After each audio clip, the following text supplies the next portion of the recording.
አባታችን መላከ ሰላም አዲስ ሐዋርያ ታረቀኝ ክቡራን ሊቃውንት ቀሳውስት ሊቃነ ምስጢር ዲያቆናት ማህበረ ምእመናን ወምእመናት ሕፃናትም ጭምር በኃያሉ በልዑል እግዚአብሔር ስም ሰላምታ ሰላም እላችኋለሁ። እንደምን አደራችሁ? እንደምን ሰነበታችሁ? እንደምን ከረማችሁ?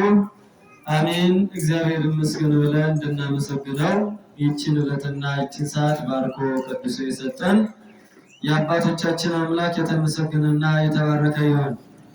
እንዲሁም የድነታችን ጀማሪ የክብራችን አክሊል የሆነችው እናታችን ንጽሕተ ንጹሐን ቅድስተ ቅዱሳን እመ አምላክ ወላዲተ አምላክ እመብርሃን እመብዙኃን ድንግል ማርያም ክብር ምስጋና ይድረሳት። እንዲሁም ቅዱሳን መላእክት፣ ቅዱሳን ነቢያት፣ ቅዱሳን ሐዋርያት፣ ቅዱሳን ጻድቃን ሰማዕታት፣ ደናግል መነኮሳት ሁሉ ክብር ምስጋና ይድረሳቸው። ክርስቶስ ተንሥአ እሙታን አሰሮ ለሰይጣን ሰላም ሆነ።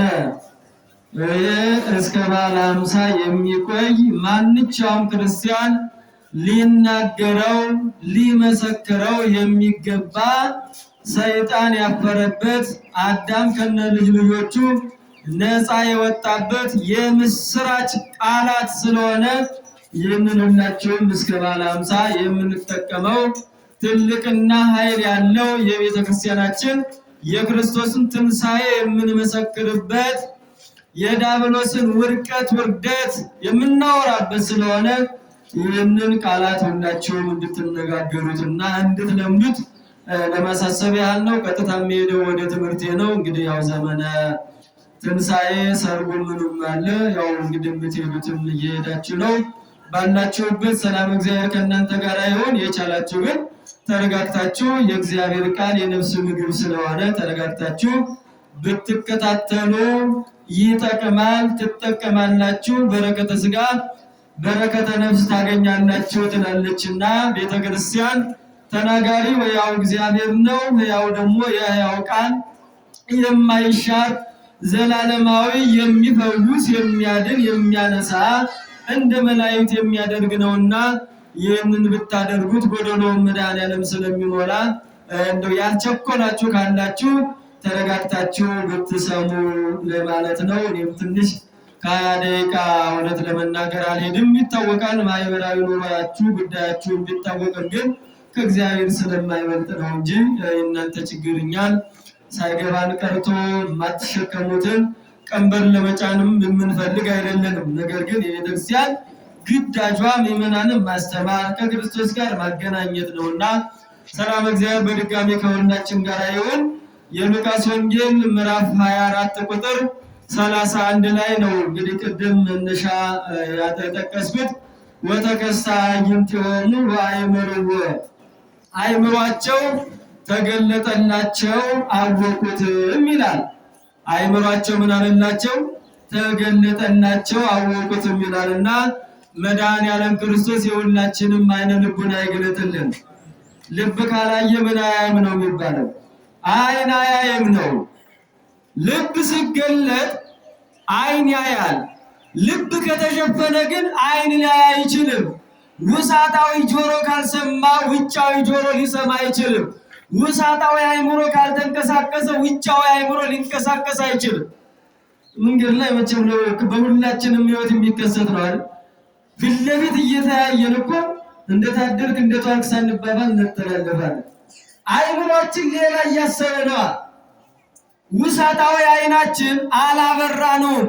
አእምሯችንም በሌላ ነገር ተጠልፏል እና እነዚህ ይህንን ተናጋሪው የዓለማት ፈጣሪ ልዑል እግዚአብሔር ነው የጻፈልን። ከ72 አርድእት አንዱ ቅዱስ ሉቃስ ነው። እንግዲህ የሉቃስ የስሙ ትርጓሜ መበስር ነው፣ ካህን ነው፣ ተንሳኤ ነው የሚለው ብዙ ጊዜ ስለሚነገር ያው የቤተ ክርስቲያኗ ክርስቶስ ከተነሳ ጀምሮ እስከ በዓለ ሃምሳ ድረስ አስተምሯ ትንሳኤን ነው የምትሰብከው። በሱ ትንሳኤ የኛ ትንሳኤ ሕሊና አለ፣ ትንሳኤ ልቡና አለ። ትንሳኤ ነፍስ፣ ትንሳኤ ሕሊና፣ ትንሳኤ ልቡና፣ ትንሳኤ ሕሊና የሚባሉ አሉ። እነዚህን መነሳትን ነው የምታስተምረው። ትንሳኤን ስታስተምር ቤተክርስቲያን ለልጆቿ ቀለል ባለ መልኩ ታስተምራለች። ለምሳሌ በዛ ዓለም የተፈጠረ ሁሉ ያልፋል፣ ሰማዩ ምድርም ያልፋል። የማያልፉ 5 ፍጥረታት አሉ። ሰውና መላእክት ዕለተ ሰንበት ገሃነመ እሳትና መንግሥተ ሰማያት እነዚህ የማያልፉ ናቸው። ዕለተ ሰንበት አምላካችን ልዑል እግዚአብሔር ይህንን ዓለም ለማሳለፍ ሲመጣ አልፋ ኦሜጋ የምትል ቀን ስለሆነች የማታልፍ ቅዱሳን ዋጋ የሚያገኙባት ዕለት ስለሆነች በኃጢአተኞች ፍርድ የሚረከቡባት ቀን ስለሆነች አታልፍም። ሰውና መላእክትም ሕያው ነው። ይሞታል፣ ይፈርሳል፣ ይበሰብሳል። በዳግም ምጽአት ግን ይነሳል። መለከቱ ሲመታ ነጋሪቱ ሲመታ ይነሳል። መቼም ስንዴና ኑግ አንድ ቦታ ላይ ቢዘሩ ስንዴውም ስንዴው ነው የሚነሳው አይደለም? ኑጉም ራሱን ችሎ ነው የሚነሳው። በሌላ መልኩ ጣታችን ላይ ያለውን ጥፍርና ራሳችን ላይ ያለውን ፀጉር ማየት ይቻላል። የሰው ልጅ ትንሣኤ በዚህ ልክ ነው። አውሬ የበላውን ውሃ የወሰደውን ወንዱ ራሱን ችሎ ይነሳል። አዳምን መስሎ ይነሳል። ሴቷም ሔዋንን መስላ ትነሳለች። ቅዱሱ የእግዚአብሔርን ሕግ የጠበቀው የእግዚአብሔርን ያከበረው እንደው ከፀሐይ 7 እጅ እያበራ በቀኝ በኩል ይቆማል። መድኃኒዓለም በቀኝ ያቁመን ሁላችንም። ምክንያቱም ያ የማታልፍ ሀገር ናት፣ ሰማያዊት ናት። በዛ ፍት ማጓደል የለም። እግዚአብሔርን የሰሙና ከእግዚአብሔር ጋር የኖሩ ብቻ የሚወርሷት ሀገር ናት። መገፋፋት የለ፣ እራብ የለ፣ ጽም የለ፣ ቸነፈር የለ፣ ፈለጠኝ የለ፣ ቆረጠኝ የለም። እግዚአብሔርን እየሰማን የምንኖርባት እንደ መላእክት ሆነን የምንኖርባት ሀገር ናትና ለዛች ነው አባቶቻችን ተክተውና ነቅተው ያችን ሀገር ለመውረስ ሀለወነ በብዙ ጻማ ወብዙ ድካም ሀለወነ ንባ ውስተ መንግሥተ እግዚአብሔር በብዙ ውጣ ወረድ በጾምና በጸሎት የእግዚአብሔር መንግሥት እንወርሳለን እንወርስ ዘንድ አለን ይላል። አሁን አንዳንድ ዋን ስራ ያጸርቅም ብለው አደባባይ ላይ ይናገራሉ። አይደለም ቀርቶ የእግዚአብሔር መንግሥት ለመውረስ ወዳጅ ካልሰራ አበላል ይበላል። እንደሰው ሳይሰራ ይበላል። ዝም ብሎ ሳሰራ አበላል። የእግዚአብሔር መንግሥት ሰርተነው በር እኮ ተዘግቶባቸዋል። ይሄን አታውቁም እንዴ? መብራት ማነው የዘይቱ በዘይቱ ውስጥ እኮ በቀንድል ውስጥ መብራት ያልያዙት ተዘግቶባቸዋል በሩ። አላውቃችሁም ነው የተባሉት። እነዛ ግን ሙሽራውን ሲጠብቁ የነበሩት ማሰሯቸውን ዘይት ሞልተው ሙሽራው ሲመጣ ቀንደ መለከቱ ሲነፋ ያን እየዘመሩ ወጻለ ቀበል አመራዊ ያንን ንጉሱን ሙሽራውን ክርስቶስን ለመቀበል ሲወጡ ዘይታቸውን እያበሩ ሲወጡ እነዛ ገቡ። እነዛ ደግሞ ዘይት የሌላቸው ወጥተዋል፣ ተዘግቶባቸዋል። ይህ ማለት ነቅታችሁ ተግታችሁ በፍቅር በትህትና በሃይማኖት ሆናችሁ በተስፋ ተቀመጡ ማለት ነው። ሌላ ማቴዎስ ወንጌል ምዕራፍ 5 ቁጥር 22 ላይ ስትመለከቱት በስምህ አጋንንት አውጥተናል፣ ታምራት አድርገናል፣ ፈውሰናል ትሉኛላችሁ፣ እናንተ ግን የአባቴን ስራ ስላላደረጋችሁ ውጡ አላውቃችሁም ነው የምላቸው። ይህ ክርስቶስ የተናገረው። አሁን ዛሬ በዘመናችን ታምራት አድራጊው እንዳሸን በልቷል። ማስታወቂያ ብዙ ነው። የፈውሱ የታምራቱ የትንቢቱ ምን የሌላለ። አሁንማ በየፌርማታው ሰው ሆነን ለመናገር መቼስ እንደው ቄሶቹንማ በተለይ ጠምጠም አድርገው ከታዩ እነሱ ላይ የሆነ ያችን መጽሐፍ ቅዱስ እንዳርጎ ይዞ የማይጭው ፍጥረት የለም። ለመናገር ምን አይነት ወደፊት ምን አይነት እንደሚተው እግዚአብሔር ወቆለት እንደሚነግራቸው ትልልቅ ሽማግሌዎች ከታዩ አንገታቸው ላይ መስቀል አስረው ከታዩ እዛ ላይ ይጮህባቸዋል። ለምንድን ነው ግን ይሄን ያህል አይደረግም እኮ ለመናገር እና በዚህ ይጸደቃል እንዴ? እና ለማንኛውም ጠቅለል አድርጌ ወደ ትንሣኤው ላምጣችሁና ትልቁ ነገር በልጁ ያመነ የዘላለም ሕይወት አለው፣ እውነት አለው። በልጁ የሚያምን ደግሞ እሱን የሚያምን እሱ ያዘዘውን ይሰራል፣ ያከብራል። ልጅ የሚባለው እኮ ልጅ የሚያደርገው የአባቱን ስርዓት ሲጠብቅ፣ እናቱን ሲያከብር፣ አባቱን ሲሰማ ነው። አባቶች ልጅ የሚባለው እገሌ ልጅ ታማኝ ነው የሚባለው የእናትና የአባቱን ትእዛዝ ሲያከብር ነው። ምእመናንም የእግዚአብሔር መንግስት የምንወርሰው የእግዚአብሔርን ትእዛዝ አክብረን አምነንበት ስንኖር ነው እና መድኃኔዓለም የመንግስቱ ወራሽ ስም ቀዳሽ አድርገን ነው። እግዚአብሔር አምላክ ትንሣኤ ልቡና አለ። አሁን ትንሣኤ ሕሊና አለ፣ ትንሣኤ ሥጋ አለ። መነሳት ማለት ነው እና እነዚህ አይናቸው የተገለጠላቸው አይነ ልቡና የውስጡ ካልተገለጠ ማየት አይችልም።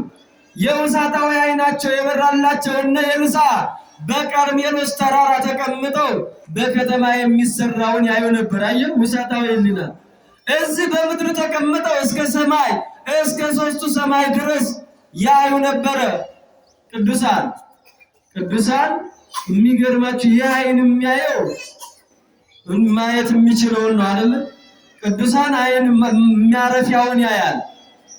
ቅዱሳን ደግሞ እግዚአብሔርን በእግዚአብሔር በኩል ሌላውን ያዩበታል። ብፁዓን ንጹሐነ ልብ እስመ እሙንቱ ይሬኡ ለእግዚአብሔር፣ ልቡናቸው ከቂም ከበቀል ከኃጢአት ንጹሕ የሆነ እግዚአብሔርን ያዩታል። እስመ በአንጽሖ መንፈስ ርኢዎ ነቢያት፣ ሰውነታቸው ከኃጢአትና ከበደል ንጹሕ የሆኑ እግዚአብሔርን አይተውታል። ወጸግብ በርእየ ስብሐቲከ፣ ያንተን ታምራትን በማየት ብቻ ጠግባለሁ እረካለሁ ይላል እና ውሳጣዊ ዓይን ሲበራ ነው። ከቂምና ከበቀል ንጹሕ የሆነ ሰው እግዚአብሔርን ያያል። እግዚአብሔር ግን በሚወደው ልክ በአቅሙ ልክ ነው የሚገለጥለት እንጂ እግዚአብሔር ይህንን ያከላል፣ ይህንን ይመስላል፣ ወርዱ ቁመኑ ስፋቱ አይባልም። ለዛ ነው አባ ሕርያቆስ ሲናገር ዘበላዕሉ ጠፈር ወበዘታሕቱ መሰረት አላ ጠፈር ውእቱ ወመሰረት ውእቱ አለ። በላይም ጠፈር የለውም በታችም እመቀ መቃት በርባሮስ የለውም አለ። ጠፈሩም መሰረቱም ማን ስለሆነ? ክርስቶስ ስለሆነ በሱ እንጂ በሱ መካከል ነው ያለን። ዓለምን የሚወስን አምላክ እንጂ ዓለም የሚወስነው አምላክ የለም። ይህን ስንል ግን እግዚአብሔር ለሚወዳቸው እኛ በምንችለው አይምሯችን በሚሸከመው ይገለጣል። ለአብርሃም 3 ሰዎች ሆኖ ተገልጠውለታል፣ አይተዋል። የአብርሃም ቤት ተባርኳል። መድኃኒዓለም እኛንም ሕይወት ይባርከው፣ ቤታችን ይባርከው። እግዚአብሔር ሲገባ ወደኛ ሕይወት ሲመጣ የተመሰቃቀለው ይፈታል። እውነት ለመናገር የጎደለውና የጠመመው የቀና የተስተካከለ ነው የሚሆነው እና ግን እግዚአብሔርን ደግሞ ለመጋበዝ ፈቃደኛ ስለሆነ እግዚአብሔር ሁልጊዜ ያንኳኳል። እግዚአብሔር ያንኳኳል፣ በጆሮአችን በሕሊናችን ያንኳኳል። ነገር ግን ከኛ ፈቃድ ይፈልጋል። አዎ ያን እግዚአብሔር እኛ ጋር ግባ እራት በላ ካልነው ምን አይነት መታደል ነው! ለሙሴ በጸጳጦስ ተገልጦለታል። ለነ ዳዊት በተለያየ መልኩ ለነቢያቱ ተገልጦላቸዋል በሚችሉት እንጂ እግዚአብሔርን ግን ተገለጠ ስንል ውስን ነው ይሄን ያህል ነው ማለት አይደለምና እነዚህ እስኪ ወደ ኤማሁስ መንገደኞች እግዚአብሔርን ያዩት አይነ ልቡናቸውን ወደ ተገለጠላቸው ልውሰዳችሁ። እነዚህ የኤማሁስ መንገደኞች ቅዱስ ሉቃስና ኒቆዲሞስ ናቸው ብለዋል ሊቃውንቱ። አማርኛው ግን የቀሌዮጳ ነው የሚለው። ቀሌዮጳ የሚለው ሉቃስ ነው፣ ዘውእቱ ሉቃስ ይለዋል። እና ክርስቶስ ከተነሳ በኋላ በኢየሩሳሌም እንዲቆዩ ተነግሯቸዋል። በሞቱ ሞትን አጥፍቶ መቃብር ክፈቱልኝ፣ መግነዝ ፍቱልኝ ሳይል እንደሚነሳ ነግሯቸዋል። እና የሚገርማቸው ግን ጨለማውን ሳይፈሩ አስቀድሞ የክርስቶስ ትንሣኤ የተረጋገጠው በአራት መልኩ ነው። በመጀመሪያ ቅዱሳት አንስት ሄደዋል፣ መቃብሩን አይተዋል፣ ምንም የለም፣ መቃብሩን ባዶ ነው። ሁለት ነው። በሶስተኛ ደረጃ ደግሞ መላእክት የክርስቶስን ትንሣኤ መሰከሩ፣ ለአንስት ተናገሩ። ለምን ትታስሳው ለሕያው ምስለ ምውታን፣ ሕያውን ከሙታን መካከል ለምን ትሹታላችሁ አይደል የተባሉት? በእውነት እኛ እኮ የሕያው መንፈስ ቅዱስ ማደሪያዎች፣ የሕያው እግዚአብሔር ልጆች ሕያዋን ነን። ለምን ትሹታላችሁ ተባሉ። እነዚህ ሴቶች ግን መቼም ሴትና ጨለማ በጣም ያስፈራል አይደል? ፍቅር ካለ ግን ያስፈራል። የእግዚአብሔር ፍቅር በውስጣቸው የተቀጣጠለ ስለነበረ እግዚአብሔርን ፍለጋ ወደ መቃብሩ ቀድመው የሄዱ ሴቶች ናቸው። ቀድመው የዓለምን ሞት የሰሙት የዓለምን ሞት ለዓለም ያበሰሩ ሴቶች ስለነበሩ የዓለምንም ትንሣኤ የሰሙት ሴቶች ናቸው። እና እነዚህ ቅዱሳት አንስት መላእክት ጋር ተነጋገሩ። መላእክት ነጭ ልብስ ለብሰው ታዩአቸው። ሌላ በአራተኛ ደረጃ ክርስቶስም ተገለጠና ምን አላቸው? እናንተ አለ እንደተናገርኩ ሕይወት ተነስቻለሁ። ይሁንና እንደውም ለደቀ መዛሙርቴ በገሊላ ይቀርማቸዋል ብላችሁ ንገሯቸው ተባሉና ቅዱሳት አንስት ይህንን የምስራች ሰምተው ሲመጡ ሐዋርያት ደግሞ በግቢ ገርማችሁ በአንጻሩ ቤት ዘግተው ተቀምጠዋል። ፈርተዋል። እንደያንን ሙታንን የሚያስነሳ የተራበውን የሚያበላ የተጠማውን የሚያጠጣ እውር የሚያበራ ሽባ የሚተረትር ጎባጣ የሚያቀናውን ሳያፍሩ ሳይፈሩ የገደሉ እኛንም እንዴት ያደርጉናል አሉና ቤታቸውን ጥቅም አድርገው ተኝተዋል። ፈርተዋል። ጭንቀት ክፉ ነው። ዛሬ በስንት ምክንያት ሰው ቤቱ ተዘግቶበታል መሰላችሁ? ግማሹ በጦርነቱ፣ ግማሹ በደዌው፣ በተለያየ ምክንያት ዓለም ያጨለመችባቸው ብዙዎች አሉ። መድኃኔዓለም ለሀገራችን ሰላሙን ይላክልን። ኦርቶዶክሳውያን ጸልዩ፣ ትጉ። መነቃቀፉና መከፋፈሉ መፍትሄ ስለሌለው እንዲህ ሰው በአራት ማዕዘን ዞሮ ነጋዴው ምናለው ነጋዴው እኮ አትራፊ የምትሆነው በአራት ማዕዘን ሲንቀሳቀስ ነው አይደል? ተማሪው ነገ ትውልዱን ሊቀርጽ የሚችለው ተምሮ በአራት ማዕዘን ተንቀሳቅሶ ሲመጣ በሰላም የበለጠ ምን አፍታለ? ሰላም አጥተዋል፣ ጨልሞባቸዋል፣ ተጨንቀዋል። በዛ ውስጥ በተቀመጡበት በጨለማ ውስጥ እያሉ ግን የሰላም ንጉሥ የሰላም አባት ምን አላቸው? በዝግ ቤት ገብቶ ሰላም ለእናንተ ይሁን አለ። አሁን ለሀገራችን የኢትዮጵያ ሰላሙን ይላክልን። የሰላም ንጉሥ የሰላም ዳኛ እሱ ስለሆነ እኛም ሰላምን ላክልን እያልን ልንጸልይ ይገባናል። በአንድነት የክርስቶስ የዛ አባ ጊዮርጊስ ዘጋስጫ በድንግል እና ተወልዶ በድንግልና ማነው ተጸንሶ መወለዱና እንደ መቃብር ክፈቱልኝ መግነዝ ፍቱልኝ ሳይል መነሳቱና በዝግ ቤት መግባቱን ረቂቅነቱን ያደንቃል። እነዚህ ሶስቱ ነገሮች ይደንቁኛል ይላል። እውነትም በጣም ያስደንቃል አይደል? እንደ በር ክፈቱልኝ ምናምን መስኮት ክፈቱልኝ ሳያንኳኳ ገባና ሰላም ለእናንተ ይሁን አላቸው። ደነገጡ። ለምን ትደነግጣላችሁ? ይኸው የተቸነከረውን እጄ ለእናንተ ሲል የተወጋው ጎኔ የፈሰሰውን ደሜን እዩ አላቸው። እነሱ ሌላ መንፈስ ወይም ምታት ያዩ መስሏቸው ነው። እስመ ለመንፈስስ አልቦቱ ሥጋ ወአጽም፣ ለመንፈስስ ሥጋና አጥንት የለውም። ኑ እዩ ለእናንተ ስል ነው የተወጋሁት፣ ለእናንተ ስል ነው የቆሰልኩት፣ ለእናንተ ስል ነው እርቃኔን በመስቀል ላይ የተሰቀልኩት ብሎ ለእኛ የከፈለውን ዋጋ አስረዳቸው። ከዛ ይህንን ካላቸው በኋላ አሁንም ሐዋርያት ፍርሃቱ ገና አለቀላቸው። እነ ቅዱስ ጴጥሮስ እኮ አይታችሁ ከሆነ ወደ ቀደመ ስራው ተመልሷል። እና ሉቃስና ቅዱስ ሉቃስና ኒቆዲሞስ ከኢየሩሳሌም ወደ ኤማሁስ ወደምትባል 60 ምዕራፍ ርቃ ወደምትገኝ መንገድ ሲሄዱ ይነጋገራሉ። እንደው የሆነውን ነገር ሲያወጡ ሲያወርዱ በእኛ ከተማ በኢየሩሳሌም እኮ እስራኤላውያንን ያድናል ብለን ተስፋ ያደረግንበትን ሰቅለው ገደሉት እያሉ ሲያወሩ አምላካችን ልዑል እግዚአብሔር ከእነሱ ጋር ነበረ። ከሁላችን ጋር ይሁን መድኃኔዓለም። ግን የሚያወሩት ስለሱ ስለነበር ወዳጄ፣ ወንድም ግን እያማ አይደለም እግዚአብሔር የሚቀርብ፣ እህት ግን እያማ እግዚአብሔር አይቀርብ። ኃጢአት እያሰብን እግዚአብሔር አይቀርብ። ሲያስቡ የነበሩት ስለ እርሱ ነው፣ ስለ እርሱ ግፍ ነው ሲያወሩ የነበሩ። ስለተፈጸመ ግፍ እያወሩ ሲሄዱ አእምሯቸው ግን የሚገርማቸው ወተእዝ አዕይንቲሆሙ ከመ ኢያእመሩ ይላል። እንዳያውቁት አይናቸው ተይዞ ነበር። እሱ መሆኑን አላወቁም። ምንድነው እናንተ የምታወሩት አላቸው። እንዴ አንተኑ ነግድ ባይት ተቀብለ ኢየሩሳሌም በኢየሩሳሌም እንግዳ ነህ እንዴ አለው። ቅዱስ ሉቃስ ነው የተናገረው። በኢየሩሳሌም እንግዳ ነህ እንዳለው አሉት። ክርስቶስን እኮ ነው የሚነግሩት። የጠየቃቸውን ስለ የሚመልሱት እነሱ ናቸው። የሚገርም ነው እናንተ። በቃ ባለማወቅም ከእግዚአብሔር ጋር እንድመነጋገር አለን። እና ምንድነው የሆነው አላቸው። የእስራኤል ተስፋ ጻድቅ ነቢይ እውነተኛ አይደለም ዘካርያስ ሲናገር፣ ነብዩ ዘካርያስ በምዕራፍ 9 ላይ ስለዛ ስለ ሆሳዕናው በውርንጭላይቱና በአህያዋ ላይ ተጭኖ እንደሚመጣ እንደው ጻድቅ ወየዋ ሀዳጌ በቀል አይደለም የሚለው። ጻድቅ ማለት እውነተኛ ማለት ነው። እውነትና መንገድ ማን ነው? ክርስቶስ ነው። ጻድቅ ምንም ኃጢአት ነውር ነቀፋ የሌለበት እና ጻድቅ ሐዋርያ ነው። ኢየሱስ ክርስቶስ ነቢይ ነው። አዎ የሚመጣውንም ያለውንም ይናገራል። የነቢያት ጌታ ነው። የመልካ ኢየሱስ ደራሲ ነቢዩ ሐዋርያ ይለዋል።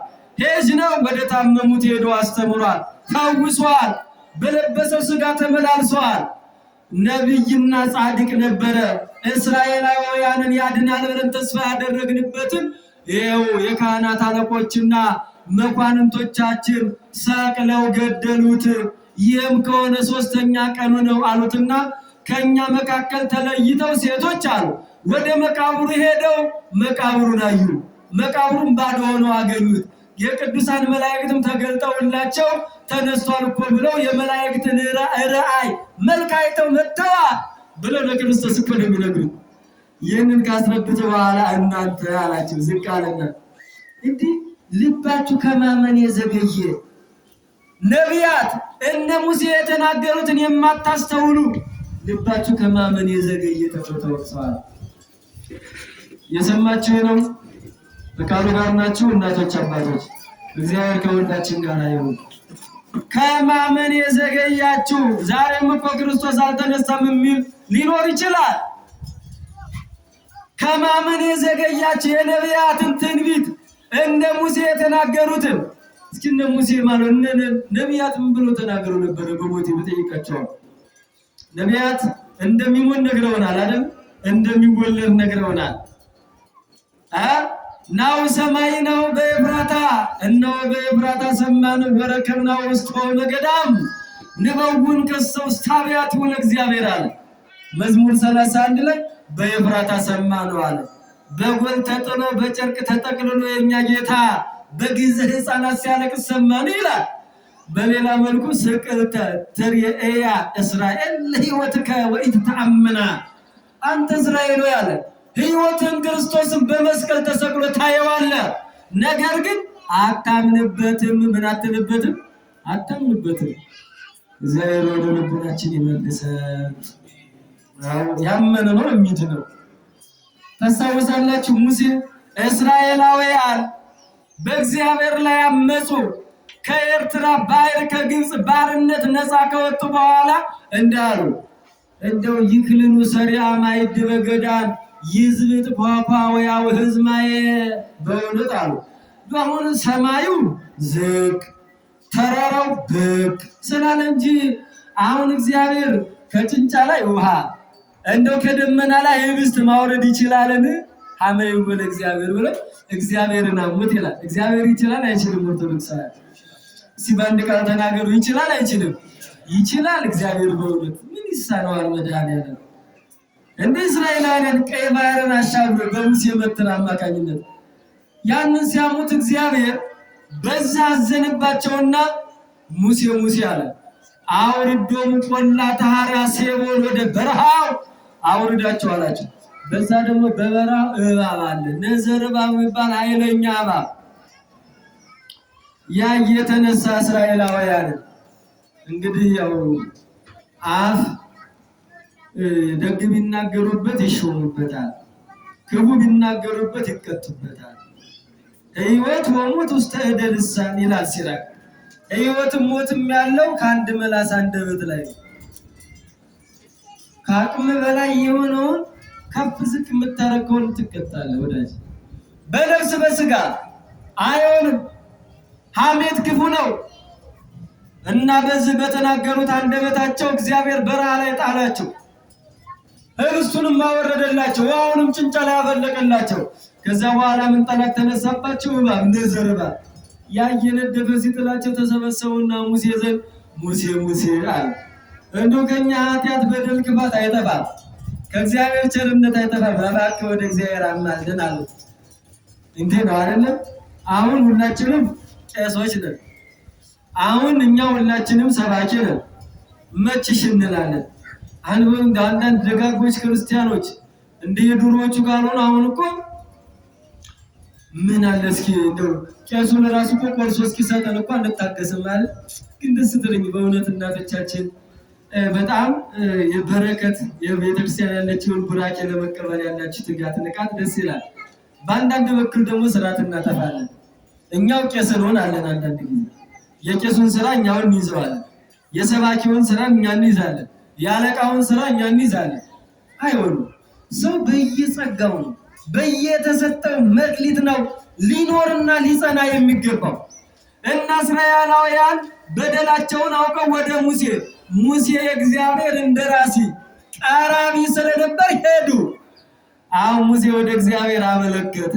ወደ እግዚአብሔር ሲያመለክት ግበርሎም ሀበ ለይትኤመሩ እስራኤላውያን በሚገናኙበት አደባባይ አለ የሚገናኙበት እዛ ላይ ብርቱን የእባብ ነዘር እባብ አስመስለህ አለው ያንን ስቀልላቸው። ብርቱ ያው እንደምታውቁት በጣም ይጮሃል፣ ድምፅ አለው። ደወል ሲደወል አሁን ያን ካያችሁት ከሰባቱ ማዕድናት አንዱ እሱ ነው። አራተኛ ነው ደረጃው። ያን ሲመታ በጣም ስለሚጮህ የጠናባቸው ድምፁን ሰምተው ይድናሉ። ያ ነዘር እባብ ይበላቸው ማለት ነው። ልክ እባብ ሲበላቸው አሁን እኛ በሀገራችን ሰው እባብ እንዳይበላው ምናልባት ቀርሞ የሚቀመስ ሊኖር ይችላል። እንግዲህ በቆላ ያደገ ነው የሚያውቀው። አደሙ ምኑን አስተማረ እንዳትሉ ምንም የጤነኛ ነገር ስለሆነ ይደረጋል። እንግዲህ በሀገር ቤት እባቡም አቅም የለውም። የሚገርማችሁ እንደውም ትርጓሜያችን ላይ ተቀምጧል። ዕፀ ዘዌ የምትባል እጽዋት አለች ይላል። ያቺ ዕፀ ዘዌ የምትባለው እባቡ ፍሬዋን ይወዳታል። የሚገርማችሁ እባቡ በጣም አበባዋ የምታምር ናት፣ ልዩ ናት። ምን ለመናገር እንግዲህ በቆላውም በደጋውም በከፊል ስላደግን በትንሹ እናውቃታለን። እና ለዚህ የሚገርማችሁ አበባዋ በጣም የተለየ ናት። እባቡ ጠዋት እንግዲህ ጥላ ወደሚያርፍበት የእሷ ጥላ ካረፈበት ይጥፍጥፍ ብሎ ነው ሽባ ነው የሚሆነው። ጥላው ካረፈበት ያደክማታል፣ ይደክማል። እንደምንም ያደርግና ማታ ወደ ምስራቅ ጥላዋን ስትል እንደምንም በዚህ ተጠምጥሞ ፍሬዋን ይበላታል። ጥላው ካረፈበት ትሞት ምን አቅም የለውም ማለት ነው። ልክ እንደዛ እንግዲህ ያው የድሮ እንደሚታወቀው መቼስ ሐኪም ቤት ሳይሰራ ቤተክርስቲያን ሐኪም ነበረች። አዋላጅ ሳይኖር እናቶች የልምድ አዋላጅ ነበሩ። እንደው እንደዚህ አጥንትም የምንም እንትን ሳይኖር ያንን የሚጠጣውን እንትን እያደረጉ እግራችን ቅልጥማችን እንትን እያያከሙ ያድኑ ነበር። እንግዲህ ታዲያ እውቀታቸው ጥበባቸው ሊነወር አይገባም። ለመናገር እንደው እኛ ከውጭ ተቀምሞ የመጣው ብቻ ከሰማይ መልአክ የመጣልን ይመስለናል እንጂ በሀገራችንም እንደዛ ነበር ነው። አሁን የለም ነበር። እና ከዚህ ያ እባቡን የዝን ድምፅ ሲሰማ እባብ የበላው ይድናል። የሚገርማቸው ድምፁ ሲሰሙ በጣም የጠናባቸው መልኩን ለማየት የተቸገሩት ማለት ነው። መልኩን ማየት የሚችሉ ደግሞ ቁስሉ ያልጸናባቸው ደሙ እንግዲህ መርዙ እንዳይሰራጭ ከላይ ከፍ ተብሎ ይታሰራል በፎጣ ላይ። ያንን እያነከሰ ተደግፎ መልኩን ሲያይ ይፈወስ ነበር። ይህ ምሳሌያዊ ትምህርት ነው። ድምፁን ሰምተው መልኩን አይተው የተፈወሱ የዳኑ አምላካችን ልዑል እግዚአብሔር ሰው ሆኖ ተወልዶ በዛ ዓለም ሲመላለስ ያዩት የሐዋርያት የቅዱሳት አንስት ምሳሌ። ድምፁን ብቻ ሰምተው የተፈወሱት ከሐዋርያት በኋላ የመጣ ነው። እኛ ክርስቶስን በሥጋ አይተነዋል እንደኛ አላየንም። ቅዱስ ጴጥሮስን ማን ነው ኒቆዲሞስን ክርስቶስ ምንድን ያለው? ያመንክ እንጂ ያላመንክ አትሆን፣ ሳያዩኝ የሚያምን ምን ናቸው የተባሉ ብፁዓን ናቸው። ብፁዓን ይሄ ነው ምሳሌነቱ። መስቀሉ ያ ልክ ነውር ነቀፋ ክርስቶስ አምላካችን ልዑል እግዚአብሔር በዛ እባብ መርዝ እንዳለበት ሁሉ በዲያብሎስም ፍዳ መርገም አለበት።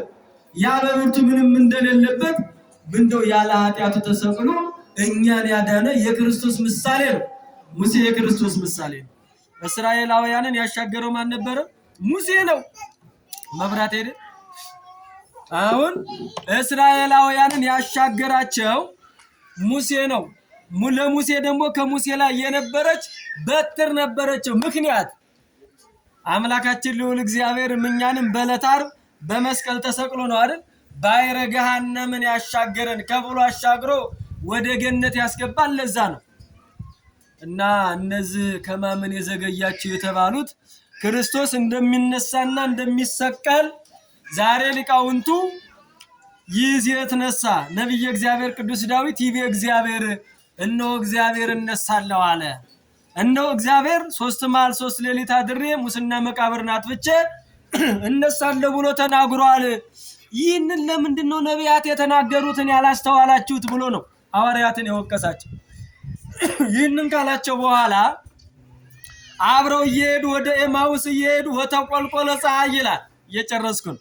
ሰዓት መሸ። ከዛ በኋላ እንደው እባክህን አብረህን እደር ብለው ግድ አሉት ይላል። ክርስቶስን አብረህን እደር ብለው ግድ ሲሉት ይሻላቸውና ያው መቼስ ማታ የሚያስፈልገው ስጋ የለበሰ መቼም ምግብ ያስፈልገዋል አይደል?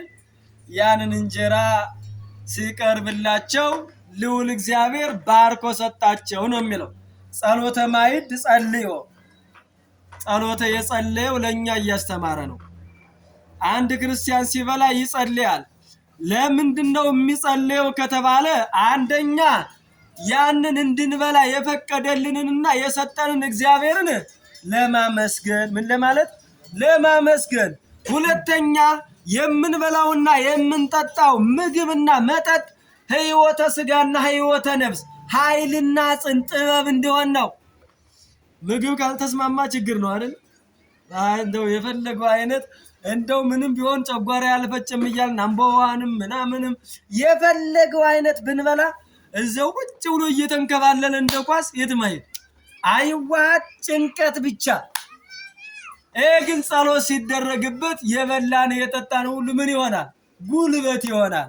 አንድ ሁለተኛ አይምሮም ያሳድጋል። ምግብ እኮ ይሄ አይምሮ ሰፊ እንደሆነ ያደርጋል። ሲበዛ ነው። ሲበዛ ደግሞ ምን ያደርጋል? አይምሮ ምን በተቃራኒ ይደፍናል። ይደፍንና ከዛ በኋላ ነው በስማ ደረት ይቀላል፣ ሆድ ይሞላል። ምን እንደሆነ በቃ እኔ በጡጫና በርግጫና ያዘው እንጨብጠው ነው የምንለው። ያስቸጋሪ ነውና ሲበዛም በሽታ ነው፣ በመጥኑ ሲሆን ደግሞ መድኃኒትና ጉልበት ነውና ይህንን ማዕድ ባርኮ ቀድሶ ሲሰጣቸው ያኔ ነው ያንን ልክ ሲበሉ ወተከስታይንቲሆሙ አይናቸው ተገለጠላቸው ይላል። ማን ባርኮ የሰጣቸውን አይናቸውን የገለጠላቸው? እግዚአብሔር ኢየሱስ ክርስቶስ። ወዳጅ እሱ የሰጠ አይነ ልቡናህን ያበራል። እሱ ለራሱ ኢየሱስ ክርስቶስ ህብስተ ሕይወት ለዘይበልኦ ጽዋ መድኃኒት ለዘይረዊ ማን ነው? ኢየሱስ ክርስቶስ ለሚበላው አለ። ኢየሱስ ክርስቶስ ህብስተ ሕይወት ለዘይበልኦ ለሚበላው ሕይወት መድኃኒት ነው አለ። ክርስቶስን ለዛ ነው አባ ሕርያቆስ ድንግል ማርያምን ሲያመሰግን እንዲህ ይላል፣ ኦ መፍሪት ለእንተ ይትበላ ወመንቅይት ለእንተ ይሰተይ። እንደው በእውነት ካንቺ የተገኘውን ህብስት ለሚበሉ አለና ካንቺ የተገኘውን ጽዋ የሚጠጡ አለ ዘይው ሕይወተ ወመድኃኒተ ሕይወተ ስጋን ሕይወተ ነፍስን የሚሰጥ ነው። ዘያጎስ ጥበበ ቋንቋ የሚያናግር ምስጢር የሚያስተረጉም ነው ይላል። ከማ የተገኘው ከድንግል ማርያም የተወለደው ክርስቶስን የበላ ክርስቶስን የጠጣ ማንን ያያል? እሱን ያያል። ለዛ እኮ ነው አየው ግሩም ውእቱ ዘይደፈር። በእውነት ካንቺ የተገኘው ህብስት ግሩም ነው አለና እንደው ስጋ ወደሙን ለምንድን ነው ግሩም ያለው ብለው ሊቃውንት ሲተረጉሙት እንደው ግሩም ጸጋን ያሰጣልና ምንም ጸጋ ግሩም የሆነ ጸጋየው መጻሕፍትን እንድታስተውል አይነ ልቡና እንድበራ ሰማይ ያለውን ክብር ሰማይ ያለውን ደስታ እንድናይ ያደርጋል። ሌላ ደግሞ በሚገባ በማይቀባ በሚገባ ሆነው ንስሐ ሳይገቡ ቢቀበሉት ግሩም ፍዳን የሚያመጣ ስለሆነ ምንን አልኳችሁ? ግሩም ፍዳን ያመጣል። ስጋ ወደሙን አንድ ሰው ንስሐ ሳይገባ ከተጣላው ሳይታረቅ ምን አለብኝ ብሎ ደብሮ ቢገባ ግሩም ፍዳን ያመጣል። ማየ ግብጽ እስራኤላውያንን አስጥሟ ማን ነው? ኤርትራን ግብጻውያንን አስጥሟል። በድፍረት ሲገቡ አስጥሟቸዋል። ይሄም እንደዛ ያሰጥማል፣ ያቃጥላል። ሌላ ሶስተኛ ትርጓሜው ደግሞ የሚገርማችሁ እንደው የወዳኛውን ዓለም ምስጢር የሚገልጥ ነው። አየው የሰማዩን በሰማይ ያለው በሚገባ ለሚቀበሉት። አራተኛ ደረጃ እንደው የሚወደድ ማለት ነው። ምን አልኳችሁ? የሚወደድ የክርስቶስ ሥጋ የሚወደድ ነው። የክርስቶስ ደም የሚወደድ ለኛ የተከፈለ አንድ የሚያደርግ ዘበላ ሥጋዬ ወሰት የደሜ ቦሄ ወዘላ ዓለም አይደል የሚለው? ሥጋዬን የበላ ደሜን የጠጣ ምን አለው? የዘላለም ሕይወት አለው። ይችን ግን የምናውቃት ሁላችንም በቃል እንጂ በተግባር አለ የለም። ማርያምማ የት አለ? የሚቆርብ የት አለ? ሕፃናቶቹን እግዚአብሔር ያሳድግልን። ደግሞ እናንተ ከሌላችሁ ሕፃናቶች ከየት ይመጣሉ? ችግር ነው። ግን እናንተም ሥጋው ደሙን ብትቀበሉ ብንቀበል ዘላለማዊ ነው። ምንሆን ከእግዚአብሔር ጋር ነው የምንሆነው። ምንድነው ችግሩ? ጭንቀቱ መታረቅ ስላቃተን ነው አይደል? ከተጣላኑ ጋር መታረቅ ስላቃተን የወሰድነውን መመለስ ስላቃተን ነው እንጂ ሌላ ጭንቀት የለው። ብር ክፈሉ አትባሉ።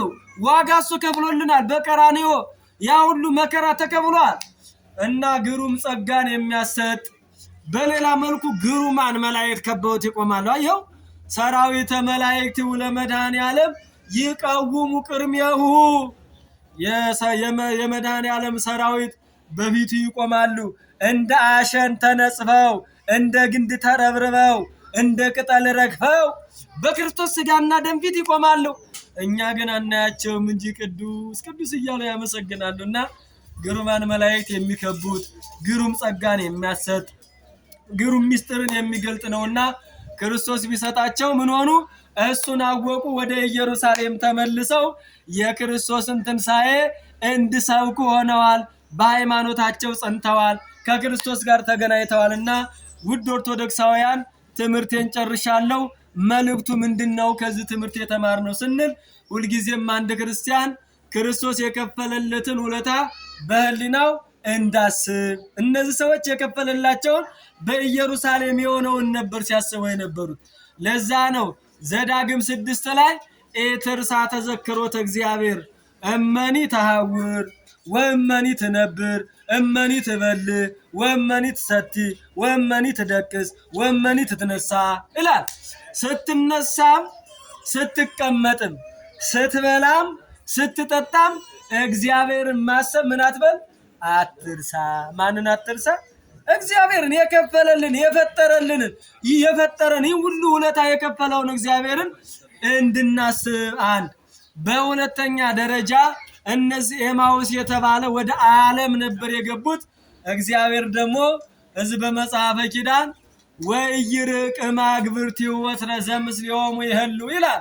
ከአገልጋዮቹ የማይለይ አምላክ እስከ መጨረሻ ድረስ። የሚገርማችሁ እግዚአብሔር ኃጢአትም እንኳን ብንሰራ ብናጠፋም እግዚአብሔር አይለይም። ምን ስለሆነ መሰላችሁ? አባት ስለሆነ ከሱ ከተለየን እንደምንሞት ስለሚያውቅ። ዛፍ ከተቆረጠ ሕይወት አለ የለውም፣ ይደርቃል። ከክርስቶስ የተለየ ሕይወትም የደረቀ ነው። ምናልባት መልክ ይኖረዋል አይደል? አሁን አርቲፊሻል ዛፎች አሉ እንደበራችሁ ላይ እናያቸዋለን። ፍሬ የላቸው፣ መዓዛም የላቸው። መዓዛ ማለት የንስሐ መዓዛ፣ የፍቅር መዓዛ፣ የአንድነት መዓዛ የሌለው ዛፍ ነው። ከክርስቶስ መለየትና ምንጊዜም እሱን እያሰብ የከፈለልንን በማስታወስ በሌላ መልኩ ከኢየሩሳሌም እንዳንለይ ሁለተኛ መልእክቱ እሱ ነው። ኢየሩሳሌም ማናት? ብዙ ቀን ይነገራል። እውነት ለመናገር እኛ በጣም ኢየሩሳሌም በ4 በ5 ሊቃውንት አባቶቻችን ያስተማሯትን ቁጭ አድርገን የምንናገረው ኢየሩሳሌም ቤተክርስቲያን፣ ኢየሩሳሌም ድንግል ማርያም፣ ኢየሩሳሌም መስቀል፣ ኢየሩሳሌም መንግስተ ሰማያት አይደል? ቄሱ ቀድሶ ሲጨርስ ኦ አንትሙ ሕዝበ ክርስቲያን በከመ ተጋባይክሙ በዛቲ ዕለት ከማሁ ያስተጋባይክሙ በደብረ ጽዮን ቅድስት ወበኢየሩሳሌም አጋዚት። ነፃ የምታወጣ አጋዚያን ሥላሴ ባሉበት ቅኔተ ነፍስ በሌለባት በዛሬው ዕለት እንደተሰበሰባችሁ በማን ይሰብስባችሁ ነው የሚለው? በደብረ ጽዮን በኢየሩሳሌም። ኢየሩሳሌም መንግስተ ሰማያት ናትና መንግስቱን እንዳወርሰን የእሱ ፈቃድ የእርሱ መልካም ፈቃድ ይሁንልን። ለሀገራችን ለኢትዮጵያ ሰላሙን አንድነቱን ይላክልን። ይችን ዕለትና ይችን ሰዓት ባርኮ ቀድሶ የሰጠን የአባቶቻችን አምላክ የተመሰገነና የተባረከ ይሁን። እንግዲህ አንድ ደቂቃ ነበር ያልኩት፣ ሶስቷን ሞልቻታለሁ። እንግዲህ ያው በሶስት ይሁን ይባላል። መልካም ነው። አመሰግናለሁ።